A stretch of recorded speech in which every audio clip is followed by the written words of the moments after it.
setha engayizawukhupha amaSirayeli esenza umnqophiso kuye noMoses. Uthi uMoses uthi mna andikwazi uthetha ndizawufika ndithini na kubo. Uthi uThixo ngayithetha naye uthi ndizohamba nawe uyanqophisana apha phakathi kwabantu ababili. Ithi incwadi yam endiyifunda kakuhle nendoda iya yatyeka ndayibona bazalwane athi isihlahla sisitsha singapheli kanti kulapho kuzawuba khona umnqophiso. Amen. Lo mnqophiso uphakathi kwabantu ababili. Esisivumelwano siphakathi kwabantu ababili. Yiva ngayithetha kakuhle uthi mna zawuba nguye uThixo wakho wena ube nguye umntu wam undikhonze. Amen. Sibona umnqophiso. Kasenza umnqophiso bazalwane siwenza phakathi kwabantu ababili owesithathu asimfuni.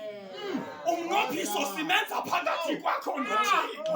Wenza isivumelwano wena noThixo egameni lenkosi. Noba izinto zithe zakubetha kangakanani kodwa rhamente yasekhaya wenza isivumelwano sakho noThixo. Ekungekho bani uzawungena phakathi kwaso asikhawule. Yiva yiyo loo nto izawuthi yam incwadi okuthe kwabhalwa apho kanye savumelana ngako nasekhaya ezulwini kuvumelekile ngoba singumnqophiso ophakathi kwethu.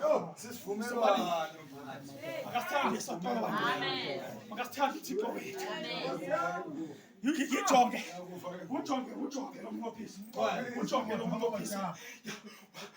Safika isithunywa kasifika kulo mama uthi wena uza kumitha uzale.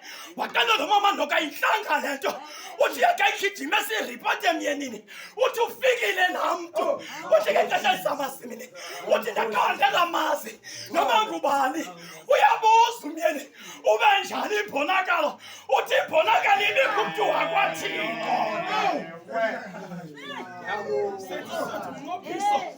Phakathi kwabantu ababili sendisethembiso phakathi kwakho noThixo.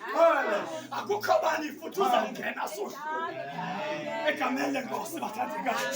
Esi akho mntu uzawuthethula.